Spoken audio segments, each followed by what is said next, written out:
네, 안녕하십니까. 3월 27일 금요일입니다. 오늘도 입국열차 이상 없이 출발하겠습니다. 지금 들어오신 분들이 우리 1등 축하드립니다. 박수현님. 이제 2등, 3등, 6등 이렇게 다들 댓글 달아주셨는데 시작부터 너무나 감사드리고 저는 최준영입니다. 오늘 우리 또 멋쟁이 또 유재하 변호사님 함께합니다. 어서 오십시오. 네, 안녕하세요. 반갑습니다. 네, 아유, 제가 또 저도 그렇고 변호사님도 그렇고 우리 댓글 다시는 우리 시청자분들도 그렇고 기분이 너무 좋아 보이세요. 저만 좀 신났나요? 다들 기분이 너무 좋아 왜 보이시는데 이렇게 다들 신나하실까요? 아무래도 또 나름의 소소한 경사가 있었다고 생각이 듭니다. 입으로 흥한 자 입으로 망하리라. 예, 어제 또 장해찬 씨가 법원에서 결국 파기환송심이 진행이 됐는데 벌금 150만 원, 피선거권 5년 박탈입니다. 그래서 어제 잔치국수 드신다는 분들 엄청 많았는데 다들 드셨는지 모르겠네요. 우리 변호사님도 소식 들으셨죠? 예, 소식 들었죠. 네, 거기 더불어서 오늘 또 장경태까지 검찰에 송치가 됐습니다. 그래서 저는 이거를 명명을 어떻게 할까 고민을 해보다가 장장듀오라고 해야 되나 아니면 장앤장이라고 해야 되나 아무튼 두 명의 장 씨가 나란히 사이좋게 정의 구현이 되고 있는 모습입니다. 네. 이 다들 손을 이렇게 막 많이 들어주시는데 아이고 지금 또 소소한 경사 맞습니다. 박수현님도 소소한 경사라고 해주시고 어제 국수 드셨다고 하네요. 그리고 또 많은 분들이 들어오셔가지고 유자 변사님 반갑습니다. 응원합니다. 댓글 많이들 달아주시네요. 감사합니다. 네. 아 너무 감사합니다. 아 그리고 또 이제 어떤 분께서는 마이크 좀 가까이 해주시면 좋겠다라고 해주시네요. 네. 고맙습니다. 잘 들리시나요? 네, 목소리를 조금 더 귀에 가까이 듣고 싶어가지고 다들 ASMR까지 네, 그렇게 요청을 해주셨습니다. 자, 아무튼 또 소소한 낙이 되지 않을까. 아무튼 결국에 시간이 적게 걸리든 많이 걸리든 정의는 결국 승리한다. 뭐 이런 모습을 보여주는 것 같습니다. 장장 나가리. 아무튼 장장 나가리 조금 이따 또 말씀을 짧게 드려보도록 하고요. 어제 또 정책 2830이라 해가지고 국민의힘에서 친장 친한을 뺀 공부 모임을 만든다 이래가지고 초대선 의원 20명 가량. 근데 그래가지고 배현진 의원이 글을 하나 올려주셨는데 그 마지막에 해시태그가 압권이더라고요. 뭐였어요? 세탁소. 네. 해시태그 세탁소였는데 아니 근데 그게 좀 웃기잖아요. 우리는 어느 계파에도 속하지 않는다라는 걸 뭔가 어필하듯이 하는데 저희가 몇 가지 사진을 찾아보다가 최수진 의원이 가장 재밌어가지고 하나를 찾아왔는데 탄핵 각하 피켓을 들고 시위를 하고 있습니다. 근데 그 뒤에 피켓이 압권인데 한동훈 게시판이라는 피켓을 뒤에 이렇게 박혀 있는 그런 모습이 있더라고요. 아니 그런 사람은 사실 나 이제 개파 없고 난 정말 우리나라의 정치 성공을 위해서 보수 정치를 위해서 일하는 사람이야라고 아무리 어필해봐야 지금 요새 뉴 미디어 시대에 다 끌올 돼가지고 나중에 결국 두드려 맞습니다. 네. 이 공부 모임에 대해서는 어떻게 좀 평가할 수 있을까요? 짧게 한번 여쭤보겠습니다. 배현진 의원이 잘 지적하셨듯이 네. 이게 이제 세탁기죠. 네. 공부 모임이라는 이름을 붙였지만 네. 사실상 개파 세탁기의 용도로 하는 것으로 보이고요. 네. 이번에 서울시장 경선에 나선 박수민 의원이 네. 뭐 주도해서 만들었다고 하는데 그것이 하나의 기회가 빌미가 된 것뿐이고 네. 실제로는 조정 의원을 비롯해서 면면을 보면 친장이라고 하기는 어렵고 그냥 우리가 흔히 친윤계라고 불리던 의원들이 대다수가 그 세탁기 안에 들어가 계십니다.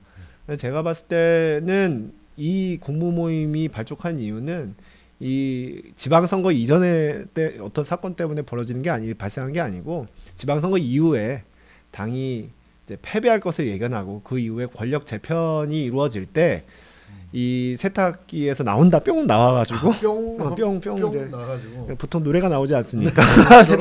세탁기 완료되면 노래가 나와서 이제 노래가 끝나면 갑자기 문이 열리면서 뿅 나옵니다. 그래서 우리는 이제 혁신의 어떤 탈을 쓰고 뭔가 깨끗해진 그런 탈을 쓰고 이제 새로운 당권을 우리가 한번 맡아보겠다 이런 어떤 당내 새로운 어떤 개파로 형성되기 위한 하나의 빌드업 하는 과정 아닌가 저는 그렇게 생각해요. 네, 그런 걸 보면은 사실 초식이 너무 투명하다 이렇게도 보여집니다. 그리고 제가 아까 장앤장 이야기를 했더니 아직 한 발 남았다. 아직 한 발의 장씨가 남았다라고 댓글을 달아주셨는데 제일 끝판왕 장씨가 남았습니다. 네, 장해찬, 장경태 나가리 됐는데 끝판왕 장씨 제가 아까 말씀드렸다시피 시간이 적게 걸리든 많이 걸리든 결국에 정의는 구현이 됩니다. 그렇기 때문에 가장 큰 장씨도 오늘 내일 하지 않을까라고 생각을 해봅니다. 그 와중에 또 달콤한 하루는 유자 변호사님 입국열차 늘 응원합니다. 슈퍼챗 후원 감사드립니다. 감사합니다. 너무 감사합니다. 근데 이제 많이 걱정하실 필요가 없는 이유가 이번에 방금 그 개파 이름이 뭐죠? 개파이라고 공무모 지금 이름이 가칭으로 정책 2830입니다. 2830이 뭔지 모르겠는데 세탁기 이름이 정책 2830이잖아요. 네. 이 세탁기가 출시됐다는 것이 무엇을 의미하느냐? 그 자체가 이미 장동혁 대표 체제의 붕괴를 전제하고 이 세탁기가 출현한 거예요. 왜냐하면 장동혁 대표 체제가 유지된다는 걸 전제로 한다면 굳이 뭐 친한, 친장 빼고 다 모였다 하면서 이런 식의 기획 기사를 낼 필요가 뭐가 있겠습니까? 그러니까 애초에 장동혁 체제가 지방선거 이후에 붕괴될 것을 전제로 하고 그 이후에 어떤 새로운 당내 어떤 그 중심 세력으로 부상하기 위해 이 세탁기를 마련한 것이거든요. 그렇기 때문에 이미 왕년에 이제 친윤이라 불렸던 의원들도 장동혁 체제가 붕괴를 피하기 어렵다는 점은 다 같이 인정하고 있는 것으로 보이기 때문에 이제 아마 여러분들께서 뭐 장을 말씀하신다면 마지막 장은 장동혁 대표가 아닐까 추측을 하는데요. 이미 당내에 친장은 아니고 사실 당내 친장 개파는 몇 명 개파라고 볼 수 있는 세력이 없습니다. 친윤들 중에서도 장동혁 대표의 정치적 미래에 대해서 낙관하고 있는 사람은 극히 드문다는 것을 이번 세탁기 출시를 통해서 확인할 수가 있습니다. 네, 세탁기 출시는 여러 가지 그런 의미가 담겨 있다. 그리고 방금 말씀해 주셨던 거 제가 정말 얘기하고 싶었는데 기사 제목도 친장 친한 다 뺐다 뭐 이런 식으로 적어놨더라고요. 아니 근데 친장이 어디 국민의힘이 친장이 어디 있어요? 그냥 장동혁의 홍위병 일부가 있지. 나 친장계요 하는 사람 친하는 없습니다. 이해가 되는데 네, 친장계요 한 사람이 없어요. 친윤도 이해가 돼요. 대통령 했던 사람인데 당연히 개파가 있을 수가 있죠. 근데 친장은 뭐야? 무슨 그건 좀 적절하지 않은 그런 표현이다. 그러니까 장동혁 대표를 이렇게 쉽게 말하면 네. 이게 이제 세탁기 용도로 해서 이제 새로운 정치 세력으로 부상하고자 하는 그런 야욕을 가지고 만들어진 모임이라고 말씀을 드렸지만 네. 장동혁 대표한테 좀 죄송한 말씀이지만 이 세탁기의 용도 그 목적 자체가 장동혁 대표를 용도 폐기하겠다는 게 가장 큰 목적이에요, 사실. 무슨 세탁을 하겠어요? 누구 세탁을 하겠어요? 친장 어차피 이분들 중에서 친한이라고 보는 분들은 없습니다. 대부분 뭐 친장 아니면 친윤으로 봤을 거거든요. 그런데 친장 친한 다 뺐다 이렇게 얘기를 하면 사실 어떤 얼룩을 지우고 싶은 거죠? 결국 장동혁 대표를 지우고 싶은 거거든요. 그래서 아마 이 기사를 접한 장동혁 대표는 굉장히 불쾌했을 것이라고 저는 생각합니다. 네. 요새 정말 넋이 나가 보이는 그 장장장의 마지막 장 정말 혼이 많이 빠져 보이는 듯한 그런 모습을 보이고 있습니다. 사실 오늘 유자 변호사님이랑 방송 준비를 하면서 이슈가 너무너무 많아가지고 오늘 같이 이렇게 이슈가 많은 날이 있을까 싶을 정도로 너무 많아서 도대체 이거를 뭐 언제 다 이야기하나 그래서 뭐 많이 넣지도 못했어요. 예를 들면 지금 국민의힘 오디션 논란입니다. 그리고 지금 민주당에서 똥볼을 차고 있죠. 국정조사가 시작이 됐습니다. 여기에 증인 채택을 두고 한동훈 대표와 김현지 논란이 있습니다. 그리고 박형준 시장 참 이 양반은 제가 어떻게 원색적인 비난은 하기 싫었는데 오늘부로 정말 저는 좀 적나라하게 표현을 해보자면 수국골통 보수개멸 가담자라고 표현을 하겠습니다. 박형준 시장 이야기도 해야 되고 또 여기 장해찬 장경태 이슈도 있고요. 당대표가 사라진 국민의힘 그리고 공천 이슈 충북 이슈 너무나 많습니다. 하지만 일단 순서대로 차근차근 하나씩 말해보도록 하겠습니다. 국정조사 이야기를 가장 먼저 사실 좀 해보고 싶은데 국정조사에 지금 증인이 102명이나 의결을 했어요. 근데 지금 국민의힘에서 주장하는 거는 김현지도 불러야 되는 거 아니냐. 대장동 설계했고 네. 그 다음에 대통령의 최측근으로서 대통령이 뭐가 억울한지 어떤 부분이 잘못됐는지 짚어줄 수 있는 거 아니냐 하는 주장이 있는데 우선 김현지 증인에 대해서는 어떻게 생각을 하세요? 저는 국민의힘의 주장은 일리가 있다고 생각해요. 이게 일단 먼저 전제해야 될 것은 이 조작 기소 국정조사라는 것 자체가 네. 위헌이고 위법하다고 저는 생각하거든요. 이거는 뭐 많이들 이미 알려졌지만 조작 기소라는 그 제목 자체가 의미하는 게 기소가 잘못됐다는 걸 의미하잖아요. 위법하다는 걸 의미하잖아요. 그 얘기는 뭐냐면 결국 뭐로 이어지냐면 공소, 취소로 이어질 수밖에 없는 거거든요.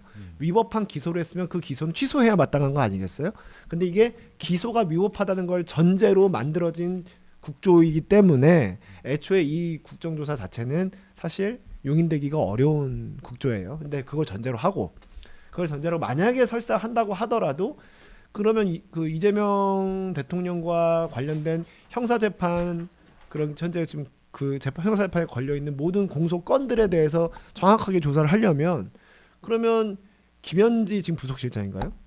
그렇죠? 네, 맞습니다. 부속실장. 제일 네, 부속실장입니다. 제일 부속실장. 김현지 부속실장에 대해서도 당연히 조사가 이루어져야 마땅하겠죠. 국민의힘이 지금 반대는 하고 있지만 어쨌든 위원을 구성해서 참여하고 있는 국조 아닙니까? 그럼 국민의힘 입장에서도 정말 니네가 따져보고 싶으면 정말 제대로 따져보자. 김현지 실장도 출석시켜라 이렇게 얘기할 수밖에 없는 거고 그건 너무나 당연한 요구라고 할 수 있습니다. 네. 근데 이제 민주당이 받아들일 리가 없죠. 그러니까요. 아니 그래서 그 과정에서 당시 이제 이재명 체포 동의안을 또 가결시키는데 일조했던 가장 큰 몫이 있었죠. 당시 법무부 장관이던 한동훈 전 대표도 나를 불러라. 내가 지휘관이었고 책임자였는데 왜 나를 부르지 않느냐 하니까 민주당도 절레절레, 국민의힘에서도 절레절레 하고 있습니다. 근데 민주당이야 하도 혼났으니까 뭐 이해는 하는데 국민의힘은 왜 이렇게 뭐 채택을 안 하려고 하는지. 뭐 그래서 기사는 익명의 국민의힘 관계자가 그랬다 하더라고요. 그러니까 뭐 굳이 뭘 키워주려고 그렇게 그렇죠. 하느냐. 그 얘기예요.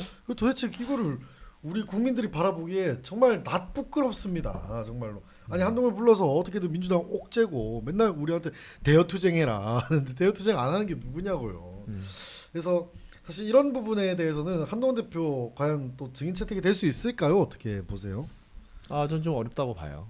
최종적으로 어려울 것이다. 어렵다고. 민주당이 원하지 않을 것이고 국민의힘도 원하지 않고 있기 때문에 최종적으로는 증인 채택되기가 어렵지 않을까 싶습니다. 한동훈 대표가 그 국정조사에 출석하는 걸 민주당과 국민의힘이 한마음 한뜻으로 맡고 있잖아요. 네. 그 이유는 뭐냐면 이 민주당은 쫄려서고요. 국민의힘은 뜰까봐입니다. 뜰까봐. 뜰까봐. 그래서 한이 뜰까봐. 한이 뜰까봐 국민의힘은 싫어하는 거고 민주당은 또 괜히 망신당할까봐 쫄려서 그러는 거죠. 그래서 이렇게 두 양대 정당이 한마음 한뜻으로 이렇게 뭔가를 얘기하기가 주장하기가 쉽지가 않은데 이상하게도 한동훈 대표가 그 국정조사장에 출석하는 것에 대해서는 한마음 한뜻으로 좀 거부감을 표시하고 있는 것 같아요. 그래도 한 가닥 기대를 해볼 수 있는 거는 이 국정조사위원회 네. 야당 쪽 간사로 김형동 의원이 계세요. 맞습니다. 김형동 의원은 아마도 무슨 한동훈 대표를 일부러 뭐 띄워주려고 하는 의도라기보다는 애초에 이 조작 기소 국정조사라는 그 주제에 맞는 증인은 한동훈 당시 법무부 장관이기 때문에 실체적 진실을 발견하고 더 거기에 가까워지기 위해서라도 한동훈 대표가 국정조사장에 출석해야 되는 거거든요. 이제 아마 그래서 주장을 하고 있는데 실제로 이 법사위원들 중심으로 구성된 이번 국정조사위원회는 국민의힘 쪽에서는 나경원 의원이 주도하고 있단 말이에요.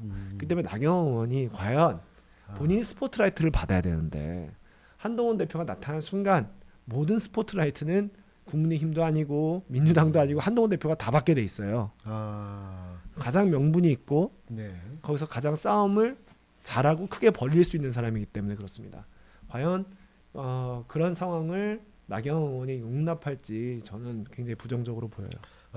나경원이야말로 극우들이 이야기하는 엔추파도스의 정말 교범 같은 존재라고 할 수 있을 것 같습니다. 아니 여기 이런 맨날 대여투쟁해라 내부 총질하지 마라 하는 게 그 사람들인데 지금 대여투쟁을 정말 제대로 할 수 있는 그 여건이 만들어졌는데도 국민의힘이 안 도와주니까 이게 참 어떻게 설명해야 될지 모르겠고 아까 말했듯이 민주당은 또 두드려 맞을까봐 지금 못 부르는 거 아니냐.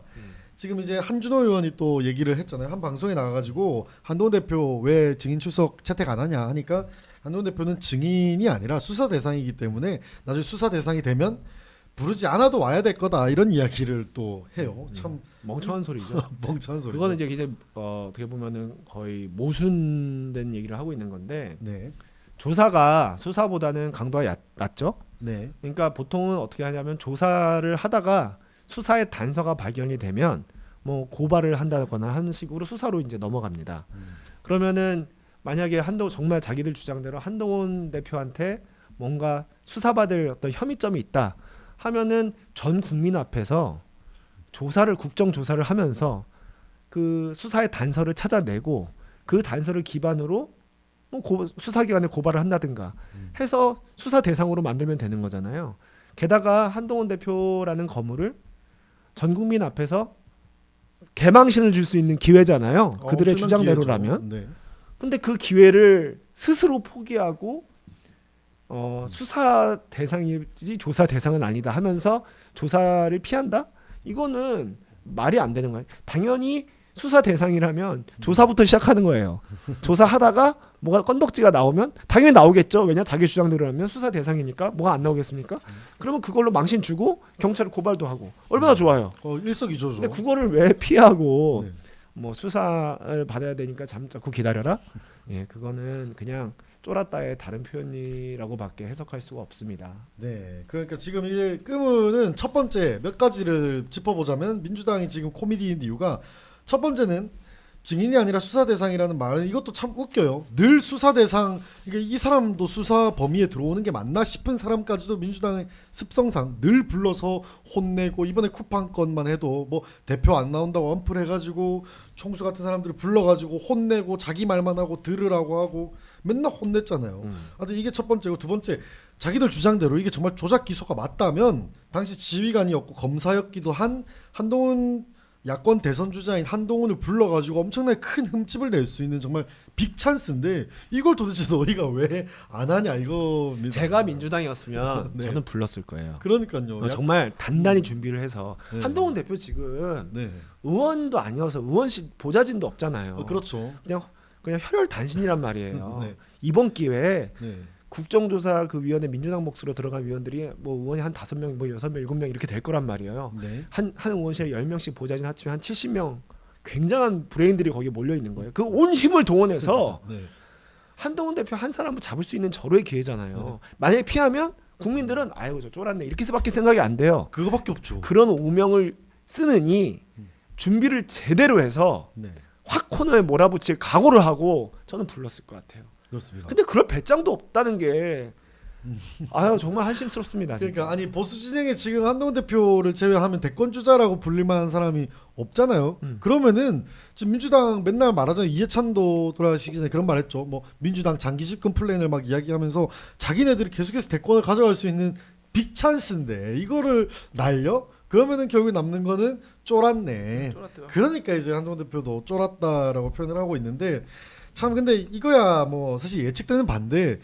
지금 가장 한심스러운 건 아까 말했듯이 나경원 의원이 주도하고 있는 이 국힘의 사람들이 왜 한동훈 또 뜰까봐 무서워하는지 참 이게 참 이 국민의 한 사람으로서 정말 부끄럽습니다. 참 국민의힘 의원들 좀 각성 좀 하십시오. 아니면은 실력을 키우던가 아니면은 선수를 불러들이던가. 근데 이게 네, 그 자연스러운 물줄기가 네, 억지로 돌멩이 몇 개로 막는다고 그게 막아지지가 않습니다.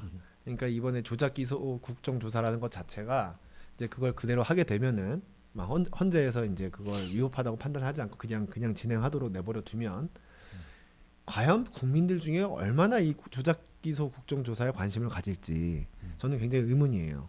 그래서 제 생각에 처음에 기대와 달리 초반에는 조금 뭐 언론의 조명을 받겠지만 금방 관심이 시들시들해질 거라고 생각하거든요. 그러면 그때 사람들은 결국 한동훈 대표가 지금 계속 SNS를 통해서 나를 불러라. 니네가 부르자고 난 간다. 막 이렇게 얘기하고 있지 않습니까? 이제 점점 언론은 한동훈 대표가 어떻게 이 상황을 해결해 나갈까? 어떤 식으로 반응할까? 여기에 관심을 가지게 돼 있고 그러면 또 그런 상황에서 한동훈 대표가 어떤 식의 어떤 정책 행위를 할지는 모르는 거 아니겠습니까? 그러다 보면 너무나도 자연스럽게 아무리 막으려고 해도 뭐 쫄았든 아니면 클까봐 두렵든 어떤 이유에서든 아무리 막으려고 해도 결국엔 이 국정조사 판이 한동훈 대표의 판이 돼버릴 가능성이 굉장히 높아요. 피하려고 하면 할수록 더더욱 한동훈 대표가 돋보이는 판이 될 가능성이 있습니다. 그렇기 때문에 제가 민주당 소속이라면 그냥 불러버리겠어요. 적어도 내 판으로 끌어들여서 이 판 안에서 조지겠어요. 근데 그럴 배짱이 없으니까 두고 보십시오. 더 크게 당합니다. 아니 뭐 제2의 김남국, 뭐 제2의 첼리스트가 본인이 될까봐 두려워하는 민주당 의원들 심정은 이해합니다만 국민의 한 사람으로서 정말 부끄럽습니다. 근데 지금까지 생각해 보면 한동훈 대표를 공격했던 민주당 의원들은 다 같거든요. 예를 들면 법무부 장관으로 처음에 이제 지목을 하고 임명 이제 인사청문회 준비할 때 핵폭탄급 인사다, 철회해라, 윤석열 정부 망했다 이러면서 난리를 쳤는데 그 인사청문회 기간 동안 하나도 먼지를 못 털어냈고. 그 뒤에도 뭐 조작 기소다. 뭐가 조작됐는데 말도 못해요. 그리고 뭐 수사 대상이다. 그럼 혐의가 뭔데 말도 못해요. 자기네들끼리 결국 또 똥볼을 차고 거기에 반대로 안 좋은 의미의 스포트라이트 받을까봐 굉장히 무서워하고 있다. 하지만 국민의힘 의원들도 각성을 해야 됩니다. 정말 참 참담합니다. 이런 심정이. 좀 그렇고 이제 다음 이슈로 이야기를 좀 해보려고 합니다. 자, 국민의힘 오디션장으로 한번 넘어가 보겠습니다. 이혁재 심사위원 논란이 계속 있는데 이혁재 씨는 방송에서도 지금 다 차단을 당했죠. 네네. 차단당한 이유는 과거에 룸사롱 여정원 폭행 사건 그리고 고액의 체납 등이 논란이 있었습니다. 그러면서 어제 심사위원들 한 사람씩 멘트를 하라고 마이크를 줬더니 자기 해명 시간을 막 갖더라고요. 혹시 보셨어요? 네. 뭐 직접 영상 못 보고 네. 기사로 봤습니다. 그렇습니다. 내용은 이제 요약을 하자면 누구나 실수를 합니다. 하지만 딛고 일어서야 합니다. 그런 인재들이 저처럼 이렇게 딛고 일어서길 바랍니다라는 내용이 주된 내용이었는데 이거 악담 아니에요? 저처럼 참 굉장히 낯뜨거운데 이 이혁재 심사위원에 대해서는 어떻게 좀 보세요? 뭐 틀린 말은 아니죠. 뭐 네. 누구나 실수는 하고 실수로 인해서 그 사람이 영원히 뭐 저기 사회의 무대에서 퇴장하길 바라는 사람은 없죠. 그렇게 하는 게 바람직하지 않고 누구나 기회는 가져야 하고 딛고 일어서면 좋죠. 네. 근데 본인은 이상하게 왜 남을 심사하는 자리로 딛고 일어서죠? 그러니까 본인이 딛고 일어서고 싶으면 본인도 예를 들어서 네. 그런 지금 청년 정치인들의 지금 공천을 목적으로 한 오디션 아닙니까?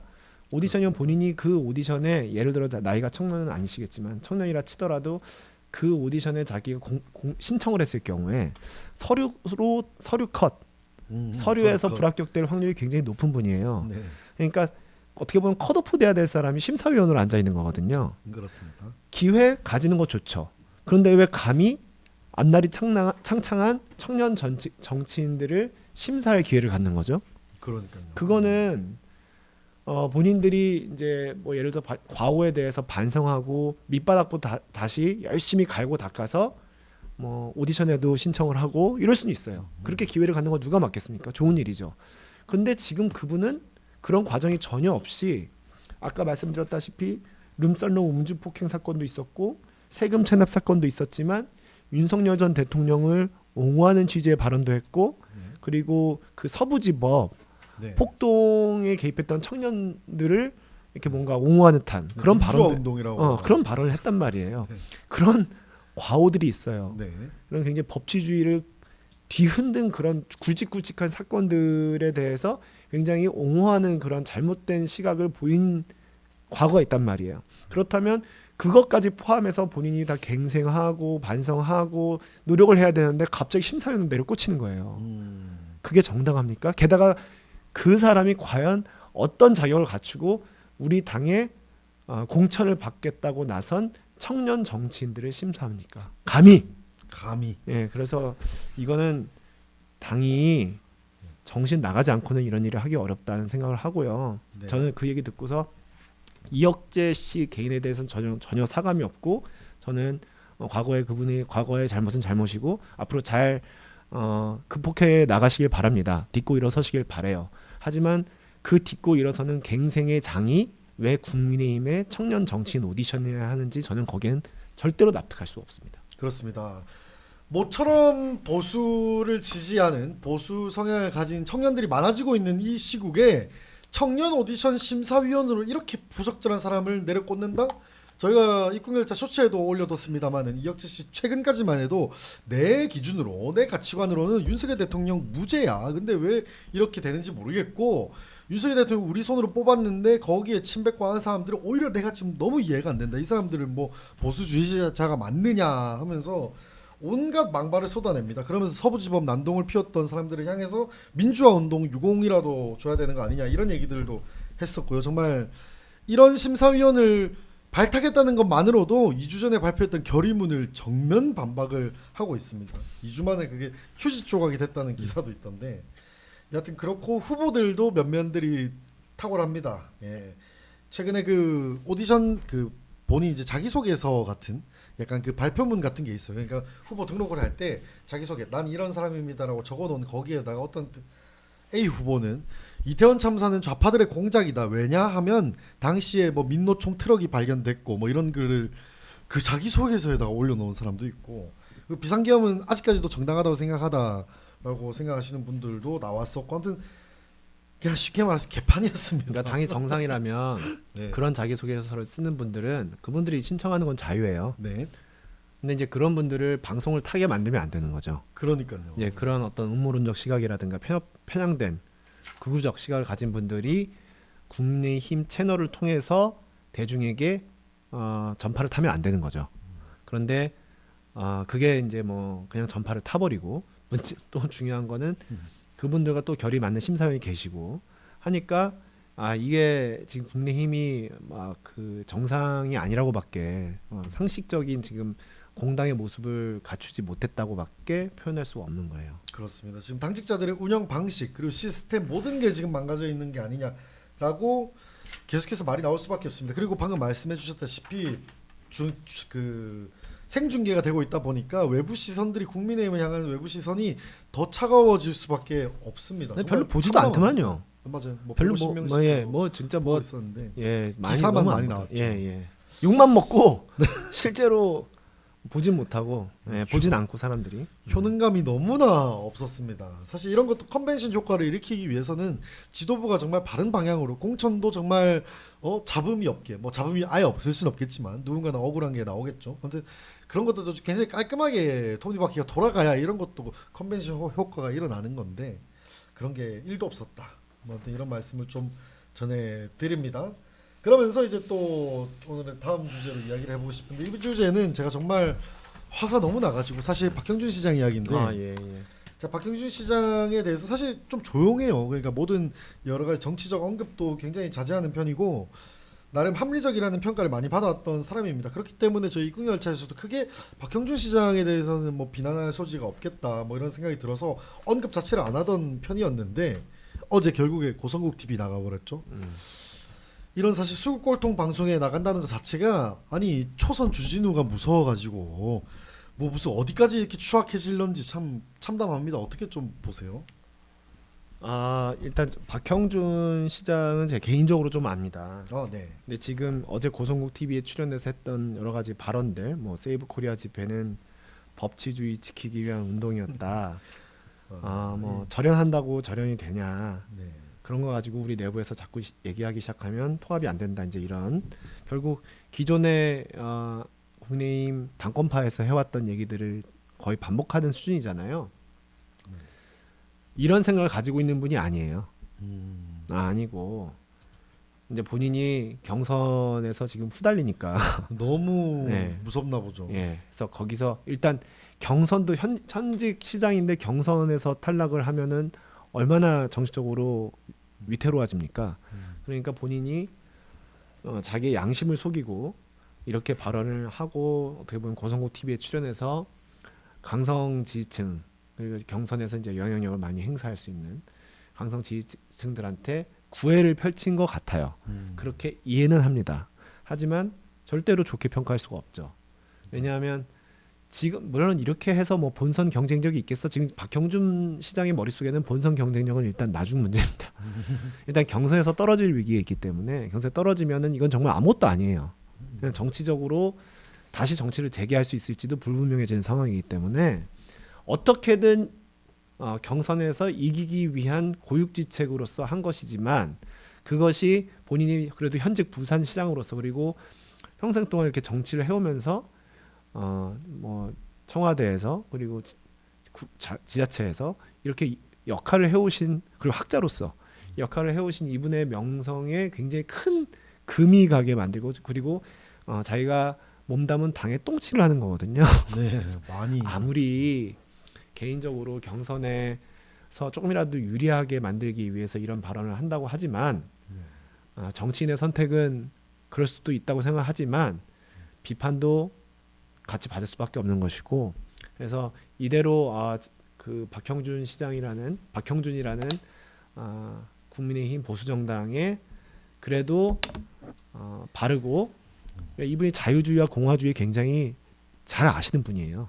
그런 책도 쓰시고 그런 분이 이렇게 저물어 간다는 데에서 굉장히 안타까움을 금할 수가 없습니다. 그렇습니다. 사실 저도 개인적으로 짧은 인연이 있었기도 한데 굉장히 인자하셨어요. 게다가 예전에 우리 강적들에 나와서 얼마나 합리적인 논평 비평들을 했었습니까? 하지만 이제는 합리적이던 그런 강적들의 박형준 교수는 없고 정말 제가 아까 말했듯이 수구꼴통 보수 계멸에 가담하는 박형준이 남았지 않냐.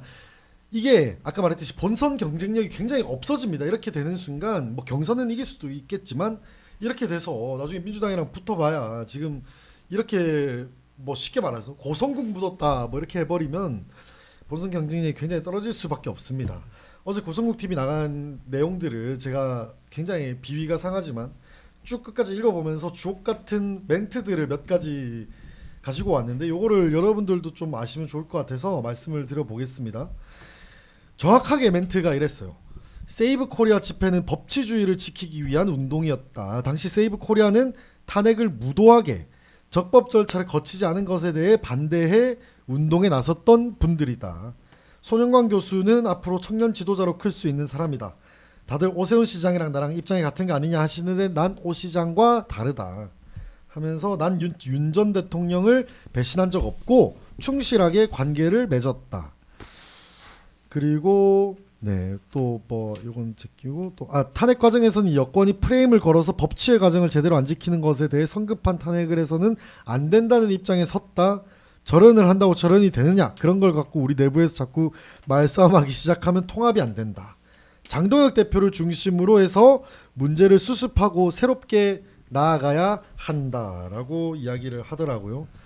하여튼 그러면서 뭐 이제 거기 사회 보시는 사람들도 막 윤어게인에 대해서 어떻게 생각하냐 뭐 이런 걸 계속 집요하게 막 물어봐요. 그러니까 윤어게인이라는 사상 검증을 하려고 하는 자리이기 때문에 그렇죠. 몇 번을 거듭해서 막 물어보니까 애둘러서 얘기를 하다가 뭐 그래도 난 배신한 적은 없다 뭐 이런 얘기들을 하면서 마무리를 짓던데 아무튼 참 보면서 이게 정말 내가 보고 있는 이 광경이 맞냐. 정말 괴로웠어요 사실. 네, 정말 많이 보기가 힘들었어요. 괴롭고 네. 왜냐하면 저는 그게 거짓말인 게 너무 느껴졌는데 그러니까요. 근데 그렇게 얘기하는 게 중요하잖아요. 그래서 나중에 고성국 씨가 네. 저희가 박형준에 대해서 정말 잘 몰랐다 이런 생각이 들었다. 막 이런 얘기를 하면서 이제 막 옹호해줘요. 야, 이 보면서 참 정말 괴로웠고 특히 이제 방금 읽어주셨지만 네. 저는 윤 전 대통령을 배신한 적이 없고 충실하게 관계를 맺었다 이렇게 얘기를 했잖아요. 네. 그게 이제 어떻게 저는 들렸냐면 요 말 뒤에 저는 생략돼 있는 말이 있는 것 같아요. 저는 국민을 배신했고 국민과의 관계를 끊었다.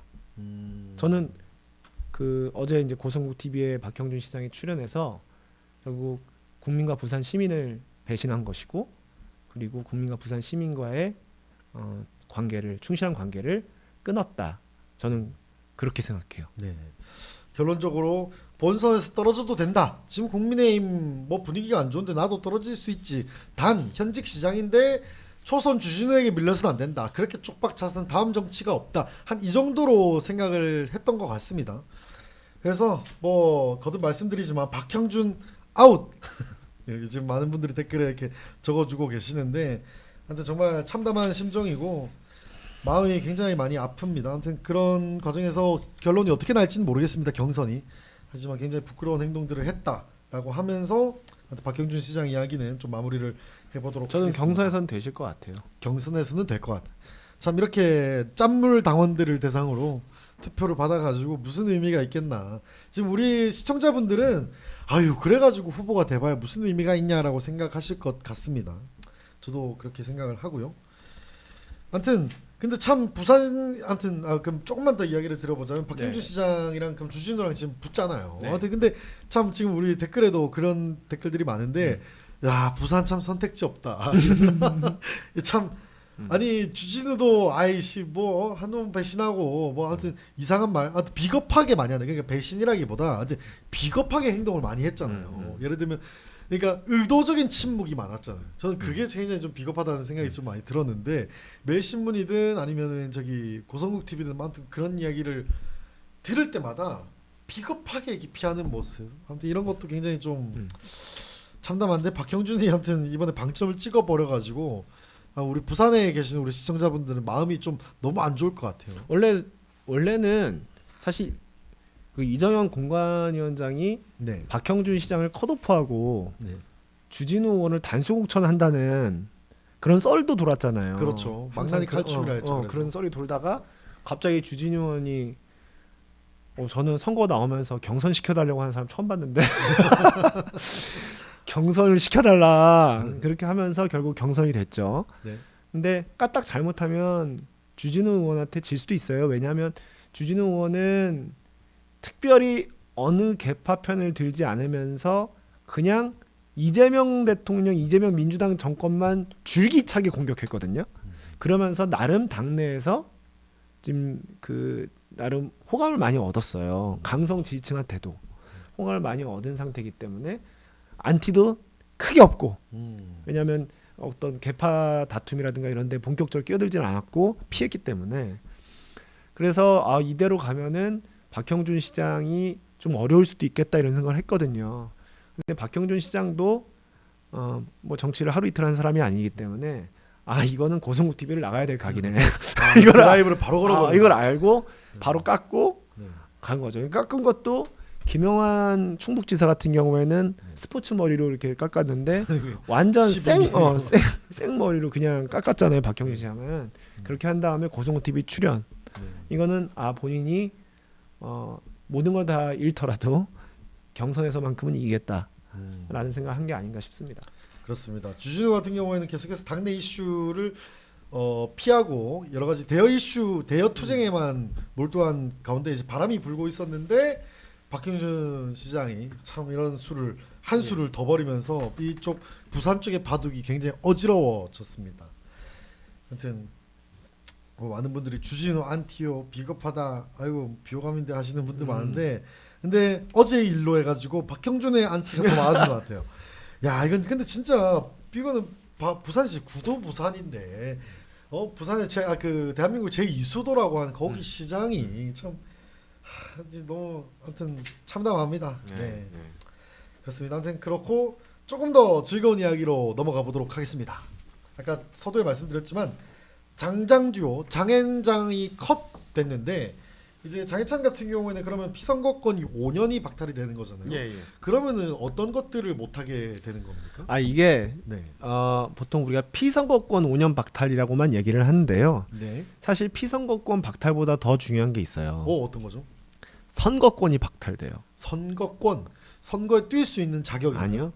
투표를 할 수 있는 자격입니다. 투표를 못 하게 돼 버리네요. 그러니까 우리가 흔히 간과하는 게 피선거권이 선거에 뛸 수 있는 자격이죠. 네. 내가 이제 입후보할 수 있는 자격이 피선거권. 네. 선거권은 투표할 수 있는 자격인데 네. 5년간 투표도 못 하고 입후보도 못 하는 거예요. 아. 그리고 그 얘기는 뭐냐면 무엇을 의미하냐면 단순히 그냥 선거 때 놀아야겠다 이게 아니고 투표라는 것은 민주주의 사회에서 시민이 가지는 가장 기본적인 참정권 아닙니까? 네, 기본권 중에 하나죠. 그렇죠. 근데 그 투표를 5년간 박탈한다는 거는 민주사회의 시민으로서의 권리를 5년 동안 박탈하겠다는 거예요. 그렇기 때문에 그 당연한 귀결로 당원도 될 수가 없고요. 네. 선거 운동도 할 수가 없어요. 선거 운동도 그러니까 못하는. 시민인데 네. 시민들의 어떤 축제라고 하는 선거가 벌어졌는데 네. 선거 운동을 할 수가 없어요. 누구를 지지할 수도 없고 네. 투표도 못 하고. 그 얘기는 뭐냐면 정적으로 아무것도 하지 말라는 거예요. 5년 동안. 정치적으로. 정적으로 완전히 모든 권한을 박탈해 버리는 겁니다. 아. 이게 그게 공직선거법 위반으로 100만 원 이상 형을 받으면 이런 문제가 생기거든요. 네. 그 얘기는 뭐냐면 그 민주주의 사회의 토대라고 할 수 있는 선거를 뒤흔든 훼손시킨 선거 사범들은 네. 시민으로서 참정권을 행사할 자격조차 없다고 법이 판단을 하는 거예요. 아. 그렇기 때문에 그런 사람은 사실 5년 동안 정치적으로는 완전히 자숙해야 돼요. 그렇게 할 수밖에 없고. 그러면은 지금 기본권이 제한된 상태고 선거권이 박탈 같이 됐는데 그러면은 뭐 유튜브에서 특정 이제 지선이잖아요. 특정 후보를 밀어주는 못해요. 발언, 못해요. 아니면 특정 후보를 폄하하는 발언. 유튜브에서뿐만 아니라 네. SNS로 글도 못 써요. 그러니까 띄워주거나 누구를 지지하거나 깎아내리거나 비판을 할 수가 없어요. 안 되네요. 예. 와, 그럼 우리 시청자분들 모니터링 열심히 하셔야겠는데 우리 장해찬 기본권 제한된 우리 장해찬 모니터링을 열심히 해가지고 이 사람 이거 법 위반을 하는지 안 하는지 우리가 면밀히 지켜봐야겠네요. 그래서 제가 아까 언뜻 찾아봤는데 공직선거법 255조 1항 2호로 제가 기억을 하는데 네. 선거운동을 할 수 없는 자가 혹은 선거운동을 할 수 없는 자에게 선거운동을 시키거나 선거운동을 할 수 없는 자가 선거운동을 하면 네. 300만 원 이하의 벌금, 600만 원 이하의 벌금 3년 이상 징역인가 그래요. 그땐 진짜 이제 징역 예, 구속 그러니까 가능성이 생겨요. 지금 이게 또다시 선거사법이 되는 거예요. 그러니까 결국 그럼 예를 들어서 여기 입국열차가 있잖아요. 네. 입국열차에서 장해찬 씨를 출연을 시켜요. 네. 예를 들어 출연을 시켜서 뭐 제가 이제 후보예요. 입후보 했어요. 네. 유재화 후보에 대해서 어떻게 생각하십니까? 이 질문을 못 해요. 왜냐하면 유재화 후보에 대해서 뭐 잘한다고 생각합니다 하면은 그게 선거 운동이 될 수가 있단 말이에요. 네. 그럼 선거 운동이 되면 우리 입국열차 사회자가 어떻게 되는 거냐면 선거 운동을 할 수 없는 자에게 선거 운동을 시킨 사람이 되는 거예요. 같이 잡혀가요. 그래요. 예, 그렇기 때문에 그 누가 네. 방송에 출연시키겠습니까? 유튜브든 뭐 종편이든 지상파든 어디든 같이 위험해지는 거예요. 그래서 어떤 질문을 하기도 조심스럽고 어떤 발언을 하면은 그 발언이 혹시 공직선거법에 위반되는 거 아니야? 그거 체크하고 앉았어야 돼요. 그러니까 그게 왜 그렇게까지 모든 어떤 정적인 활동이 제약을 받느냐면 선거 사범은 적어도 100만 원 이상 벌금형을 선고받은 선거 사범은 민주사회의 시민으로서 참정권을 5년이든 10년이든 그동안은 행사하지 말라는 법의 취지가 있는 거예요. 시민 아니다 이거예요. 시민이 아니다. 시민 아니다. 그러니까 투표도 하지 못하게 한다니까요. 말 다 했죠. 투표도 못 하는데. 그러니까. 그런데 야. 무슨 비평을 하고 뭐 누군가를 지지하고 비판하고 할 수가 있겠습니까? 정치와는 담을 쌓고 살으라는 게 법의 취지인 거예요.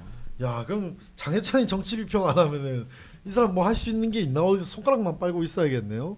정말 큰일 났네. 이거 아니 안 그래도 뭐 콩팁인가 그거는 이제 살아 있잖아요. 그거는 이제 자기가 이렇게 하고 있는 거니까 거기서 여러 가지 비평을 이어나가지 않을까 했는데 그런 것도 이제 못 한다고 하면은 이제 진짜 그냥 뭐 정치로서는 진짜 정치 생명이 끝났다.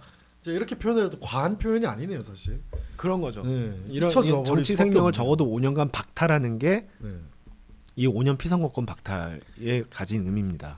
나이스하네 진짜. 이건 정말 대단하네요. 어떤 분은 아까 장해찬 구속인가요? 했는데 구속은 아니고요. 방금 변호사님께서 설명해 주셨다시피 시민으로서의 기본권이 제한이 됐습니다. 선거권, 피선거권이 제한이 됐기 때문에 정치적으로 아무것도 할 수 있는 정치 불구의 몸이 되어버렸다. 이런 말씀을 드립니다. 정말 이거는 너무 속 시원한데요. 그래서 어쩐지 어제 많은 지지자분들, 시청자분들이 아주 그냥 꽹가리를 치시더라고요. 네. 그래서 이제 이런 가끔씩 이제 공직선거법 위반이라든가 뭐 이런 걸로 형을 받으신 분들이 네. 대중의 시야에서 완전히 사라지고 뭐 사면받거나 아니면은 그 5년, 10년이라는 기간이 지나서 다시 대중 앞에 나타나는 경우가 많잖아요. 네. 대중 앞에서 완전히 사라지는 데는 그만한 이유가 있는 거예요. 정치 활동을 할래야 할 수가 없어요. 그리고 지금 장해찬 씨 같은 경우에는 이번에 그 재판에 그 대전고등법원 재판부에 엄청난 양의 엄벌 탄원서가 들어간 걸로 알고 있어요.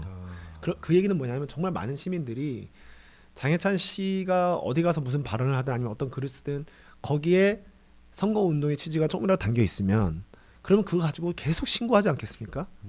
그러면 일상생활을 영위할 수가 없고 계속 그 조사받느라 세월이 다 갈 거예요. 그렇기 때문에 애초에 그거 피해가면서 얘기하느니 그냥 차라리 딴 일을 하는 게 낫지 않겠어요? 그러니까요. 예, 그러니까 그래서 많은 분들이 아예 잠적을 해버리고 대중의 시야에서 완전히 사라지는 게 활동을 할래 할 수가 없기 때문입니다. 이제 앞으로 불러주는 데가 많지 않을 텐데 아까 보니까 오전에는 그 문제 노인 비하 발언을 했던 유튜브에 나갔더라고요. 그래서 막 거기 댓글에 이 사람이 왜 나오지? 아직도 나오네 이러고 막 보니까 댓글은 예찬아 힘내라 뭐 이러고 있길래 이거 보는 사람들은 도대체 뭐 하는 사람들이지? 그러면서 어떤 분들은 막 어차피 이준석 대통령 되면 너 사면 받을 수 있어 뭐 이러고 있던데 참 꿈이 크신 것 같습니다. 자 그리고 이제 장경태 이야기 장앤장의 두 번째 장장장의 두 번째 장이 또 준강제추행 2차 가해 혐의 등으로 검찰에 송치가 됐습니다. 네. 그래서 제가 아까 어떤 변호사님의 글을 또 보니까 요게 이제 요것도 준강제추행으로 국회의원이 금고 이상의 형에 처하면 그 공직선거법 19조가 있다고 하던데 그러면 의원직 상실이 되는 네, 네. 거죠? 네. 그러니까 그 공무원 국가 공무원도 마찬가지고 국회의원도 마찬가지 공무원이잖아요. 네. 공무원들은 금고 이상형 그러니까 벌금 이상 네. 벌금보다 더 높은. 초과하는 네. 자유 박탈형을 선고받으면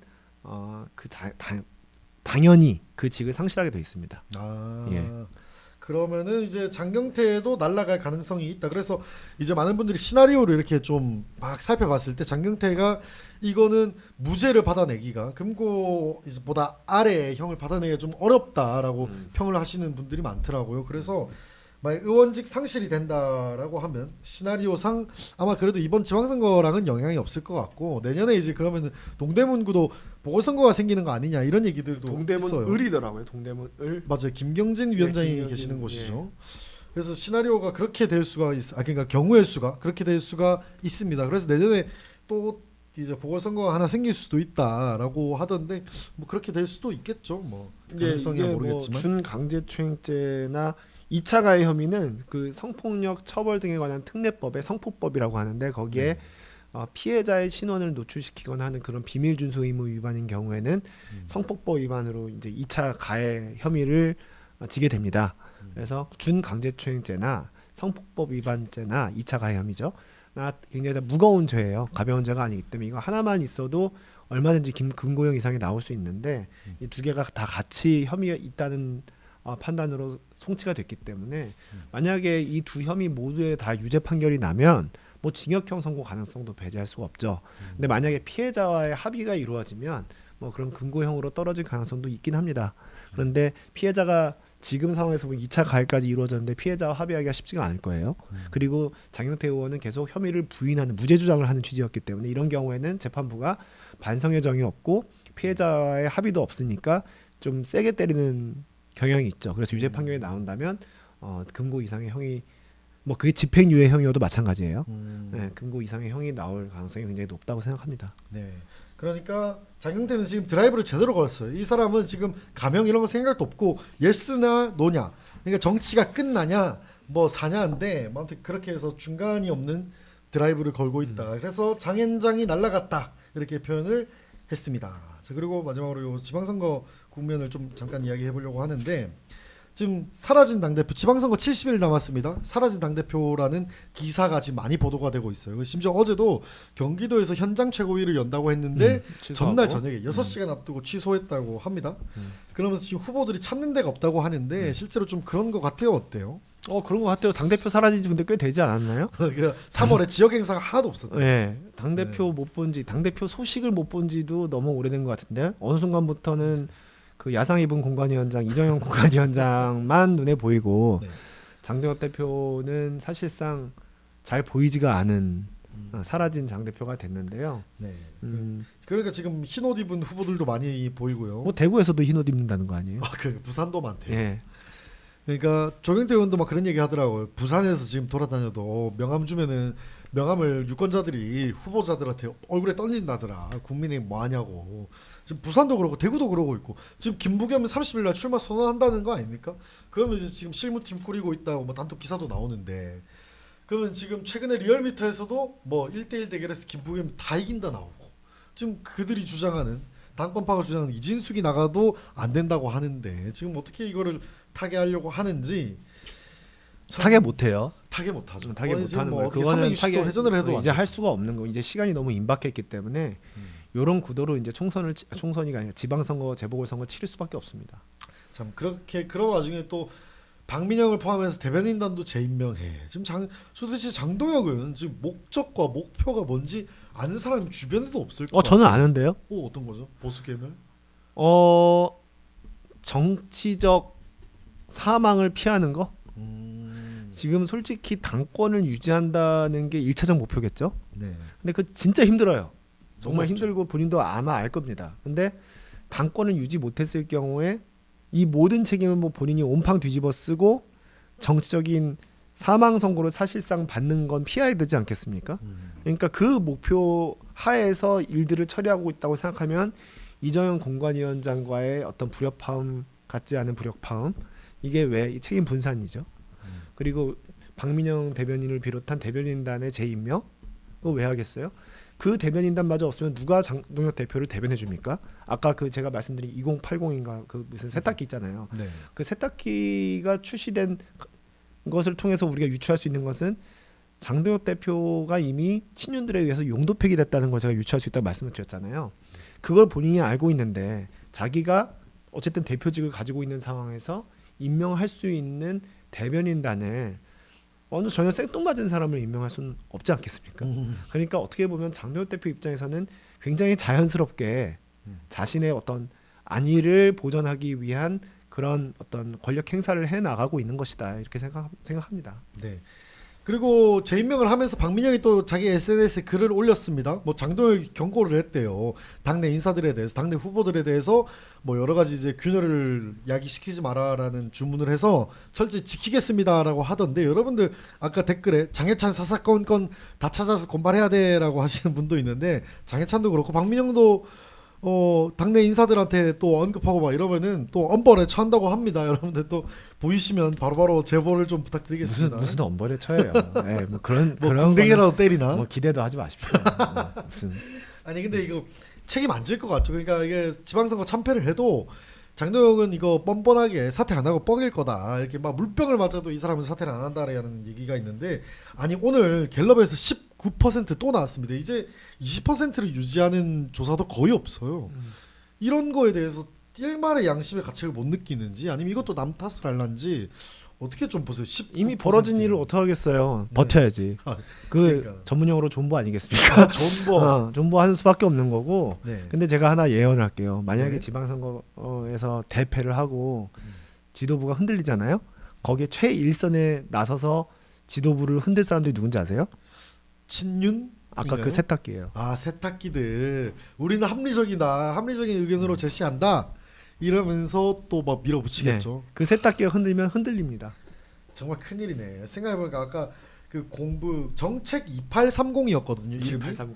근데 28 총선 30 대선을 이야기하는 건지 아 그렇네. 이게 참 어처구니가 없네요 정말. 28 자기네들 총선. 그 20명은 다 28 총선에 그러니까 나오겠다는 28 거 아니에요? 총선 그렇죠. 28 총선에 우리 모두 다 공천받자.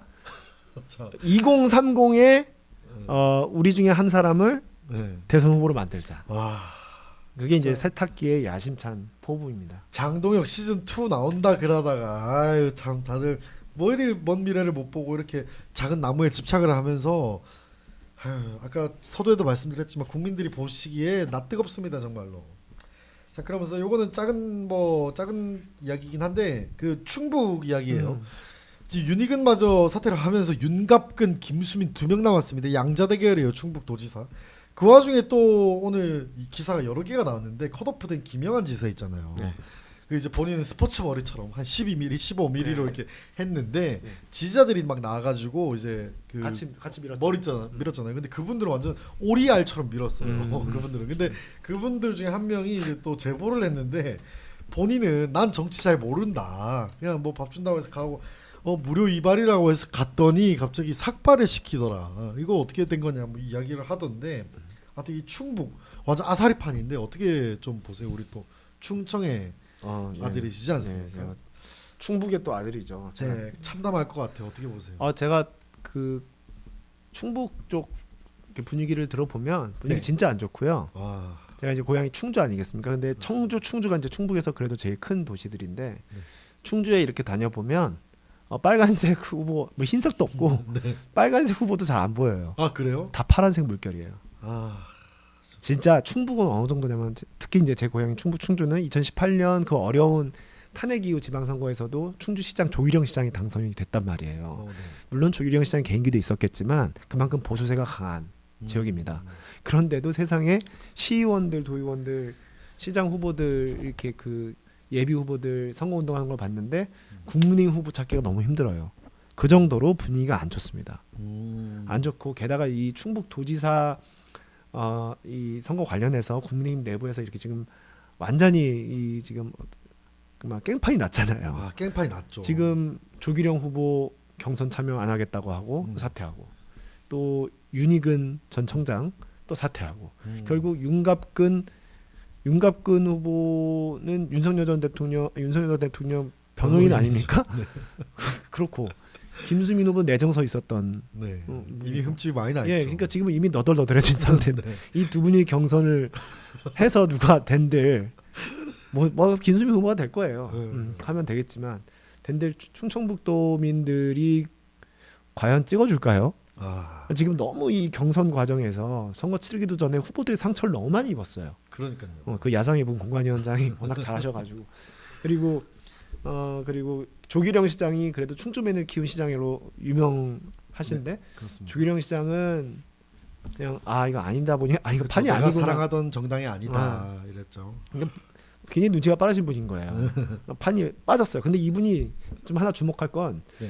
조기령 시장이 국민의힘 경선 참여만 안 하시는 건지 아예 충북지사 선거를 포기한 건지가 좀 애매해요. 아, 그래요? 그 본인이 일부러 애매하게 하시는 것 같은데 일단 경선에 빠진 건 확실하죠. 네. 근데 여전히 무소속 출마 여지는 남겨진 것 같아요. 아, 일단 사전에 나왔으니까. 예. 네. 그러면 어떤 경로를 탈 수가 있냐면 무소속 후보로 출마를 해서 지금 너덜너덜해진 예를 들어 김수민 후보가 됐다. 네. 오늘 국민의힘 경선에서 김수민 후보는 이미 그 과정에서 내정설이나 등등 사퇴 뭐 이런 거 다 입으면서 너덜너덜해졌잖아요. 그렇죠. 그러니까 둘이 양자 대결을 뭐 민주당 후보도가 돼서 여론사를 돌렸는데 조기령 후보가 월등하게 높게 나와요. 그런 단일화 국면으로 갈 수가 있어요. 그런 걸 또 노려볼 수가 있죠. 그럴 수가 있어요. 그래서 네. 판을 봐서 이거는 애초에 버림판이다 하면 아예 안 나가 버리면 그만이고 네. 이거는 그래도 충북이 보수세가 꽤 있습니다. 그렇기 때문에 해볼 만한 원래 불과 얼마 전에 있었던 그 김문수 후보와 그 이재명 전 대통령 붙었던 대선에서 지난 대선에서 네. 충북 쪽은 그래도 괜찮게 나왔어요. 그러니까 이게 보수 쪽 후보 이준석 후보를 합치면 더 많이 나왔단 말이에요. 네. 보수 우위 지역이에요. 그러니까 이게 괜찮다 판단이 되면 무소속으로 출마할 수도 있어요. 아니 그런 가능성도 있어요. 그러니까 김수민이 확률이 좀 높아요. 왜냐하면 또 내정설도 있었고 게다가 여성이고 청년이고 가산점이 지금 덕지덕지 달려 있는데 지금 그 가산점을 덕지덕지. 본선 가도 가산점을 주는 게 아니잖아요. 본선 가면은 이제 민주당이랑 붙어야 되는데 너 여성이네 뭐 한 10만 표씩 더 받고 이런 거 아닌데 어차피 가봐야 지금 본선 경쟁력이 1도 없는 사람입니다. 게다가 또 여기 댓글에도 적어주셨는데 김영환 지사는 겁이 많아가지고 무소속 못 나올 거다 이야기를 하는데 김영환 지사 무소속 절대 안 나오죠. 왜 나오겠습니까 김영환 지사가. 근데 또 말씀드려보니까 충주면에는 그 키운 또 조기령 시장 같은 경우에는 가능성을 뭐 한번 볼 수도 있을 것 같아요. 이미 여기는 글러먹은 판이다. 이 판에 같이 있다가 같이 똥물 튀겠다 해가지고 일단은 뒤에서 상황을 좀 보는 것 같은데 그런 가능성도 남아 있고요. 아무튼 참 지금 충북이 가지가지한다. 뭐 먼저 가지가지한 건 공간이지만 충북도 가지가지한다. 김영환 지사이 뭡니까? 무슨 무료 이발 해가지고 뭐 완전 자기는 머리카락 완전 잔디만큼 남겨놓고 이 사람들은 완전히 한 가닥도 안 남기고 다 밀었던데 정치를 모르는 사람을 데리고 와가지고 이 삭발. 그러니까 삭발을 하려면 뭡니까, 이게 박형준 정말. 시장처럼 네. 그렇게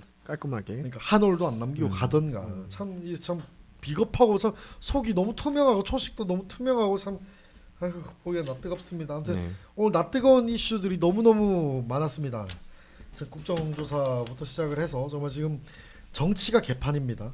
그래서 어떤 분은 이게 뭐 적절한 비유일지는 모르겠지만 국민의힘이 지금 다 바스라지는 이 판국에서도 헤게모니 싸움, 기득권 싸움 이런 걸 하고 있는 게 국민들이 그리고 국민의힘 당원들이 보기에 정말 어처구니가 없다 이런 상황을 놓고 근데 민주당도 지금 자기네들끼리 난리죠. 정청래가 전국 행보가 이게 다음 당권을 노리는 거다라는 선거운동이다라는 이야기도 많은데 아무튼 이 상황을 놓고 비유하기를 그런 표현을 쓰더라고요. 민주당은 지금 약간 큰 이제 대기업에서 계열사 이제 그 계열사 사장 자리를 놓고 서로 싸우는 약간 그런 싸움이라고 한다면 여기 국민의힘은 아주 콩가루 중에서도 콩가루 집안에서 이제 아픈 부모님을 누가 집으로 모시고 갈 거냐 뭐 이런 싸움을 하는 게 아니냐 할 정도로 하여튼 뭐 그런 비유까지도 나옵니다. 하여튼 국민의힘의 상황이 그만큼 좋지 않다는 거고 하여튼 하루라도 빨리 정상화되기를 바라지만 박형준 시장 같이 합리적인 분도 뇌절을 하고 있습니다. 여러분들 시청자분들이 현명하게 판단하실 거라고 믿습니다. 아무튼 오늘 1시간 동안 정말 뜨겁게 변호사님과 함께 이야기를 나눠봤습니다. 끝까지 시청해주신 분들 너무나 감사드리고 혹시나 구독 안 누르신 분 있으면 꼭 구독을 눌러주시길 바라겠습니다. 혹시 못한 말씀도 있을까요, 우리 변호사님?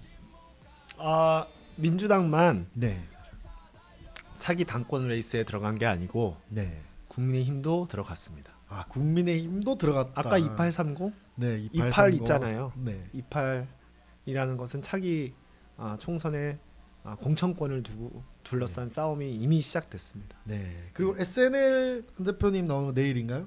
내일이라고 하더라고요. 네, 여러분들 SNL 시즌 8 첫 방송에 한동훈 대표가 출연을 한다고 합니다. 그래서 많이들 시청해 주시면 좋겠고 오늘도 시청해 주신 분들 너무나 감사드립니다. 다음 주에 또 뵙도록 하겠습니다. 감사합니다. 감사합니다. 네.